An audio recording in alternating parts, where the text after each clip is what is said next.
కాసాని జ్ఞానేశ్వర్ కూడా ఎన్నో పార్టీలు మారి నేడు నీ దగ్గరికి వచ్చాడని ఎమ్మెల్యే రామ్మోహన్ రెడ్డి విమర్శించారు.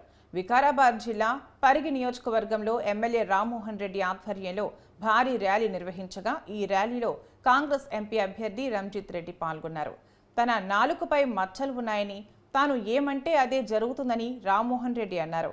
రైతుల పెట్టుబడులను రెండింతలు చేస్తారని చెప్పిన మోదీ నల్ల చెట్లను తెచ్చి రైతులను మోసం చేశాడని మండిపడ్డారు.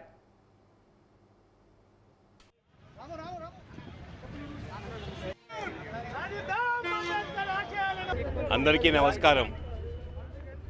ఈరోజు పెద్దలు గౌరవనీయులు భారతరత్న మన రాజ్యాంగ రూపకర్త డాక్టర్ బిఆర్ అంబేద్కర్ గారి 133వ జయంతి సందర్భంగా ఆయనను స్మరించుకుంటూ నిజంగా మనం అందరం నివాళి అర్పిస్తాం, స్మరించుకుంటాం. ఎంతోమంది మహాపురుషులను చూసినాం. ప్రపంచం మొత్తంలో చూసిన మహాపురుషులలో చరిత్ర సృష్టించిన చాలామంది.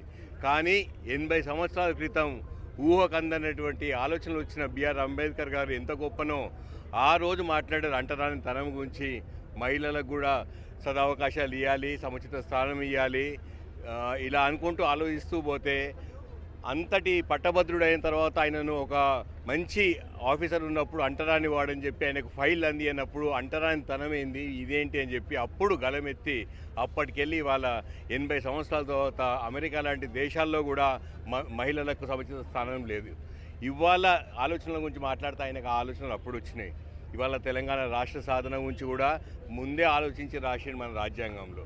సో అంతటి గొప్ప మనిషికి నివాళి అర్పిస్తూ ఆయన జయంతిలో ఆయన స్మరించుకుంటూ మనం ఇంకా రాబోయే రోజుల్లో ఆయన ఆశయాలను సాధించాలి.